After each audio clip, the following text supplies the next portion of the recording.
Exodus 23:2 says, "Thou shalt not follow a multitude to do evil, neither shalt thou speak in a cause to decline after many to wrest judgment."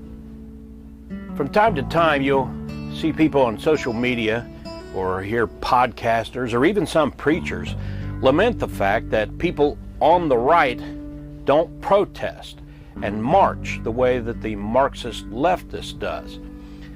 It's really a false concept and narrative. The fact that we're not walking in the streets with signs and chanting and singing terrible songs and screaming about things that we don't like, that doesn't mean we're not as committed to do what is right as the leftists are committed to do what is wrong. We're just committed to doing things in the right way and in a biblical manner. There's a right way to do things, and for the most part, the so-called right-wingers do things right. Now the Marxists will bring up January 6, 2021 and point to the riotous actions taken by some who happened to be in the crowd that day.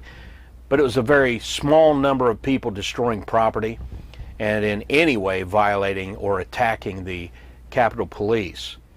Numerous investigators and eyewitnesses have demonstrated that that most of those who actually were caught committing violence on January 6, 2021 weren't even serious Trump supporters.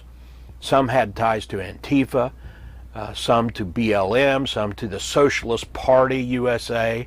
Others had no provable ties to the so-called MAGA movement other than their presence that day in Washington, D.C., and the fact that they might have been wearing a red hat or had on some MAGA clothing. I know a few people who were in attendance that day at that rally.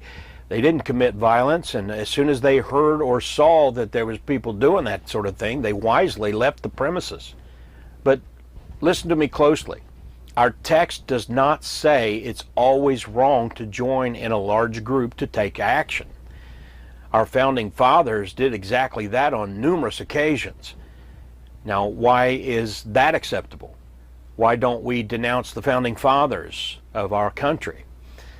Because of the last two words of the opening phrase in Exodus 23:2, "Thou shalt not follow a multitude to do evil." It's not just following a multitude, but following a multitude to do evil that is forbidden. And every time the idea of rioting is mentioned in Scripture, it's speaking of unlawful, unruly, and wicked activity. But if you're following a multitude to raise a barn or to search for a missing person or even to help stop riots or to defend your homes or defend your country in war, in those cases, following a multitude is good. It's legit. It's only when you follow the multitude to destroy property, threaten, or even attack law enforcement officers, burn the American flag, screaming profanities and blasphemy and threats of assassination. And that is basically the same spirit of blasphemy and death that was behind the crowds that called for the killing of Jesus. When Pilate attempted to release Jesus instead of Barabbas, Luke 23:21 says, "But they cried, saying, 'Crucify him, crucify him.'" And on Pilate's third attempt to get the crowd to receive Jesus instead of Barabbas, Luke 23 and 24 says, "The evil multitude rejected Jesus," quote, "and they were instant with loud voices, requiring that he might be crucified. And the voices of them and of the chief priests prevailed, and Pilate gave sentence that it should be as they required." End quote. The mob got what they wanted. The murder of the Messiah of Israel, Jesus of Nazareth. And ironically, it was Jesus who's speaking here to Moses in Exodus 23:2, saying, "Thou shalt not follow a multitude to do evil," which is what they did when they crucified him.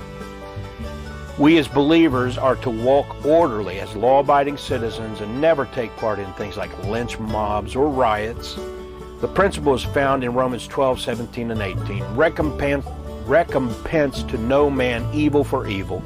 Provide things honest in the sight of all men. If it be possible, as much as lieth in you, live peaceably with all men.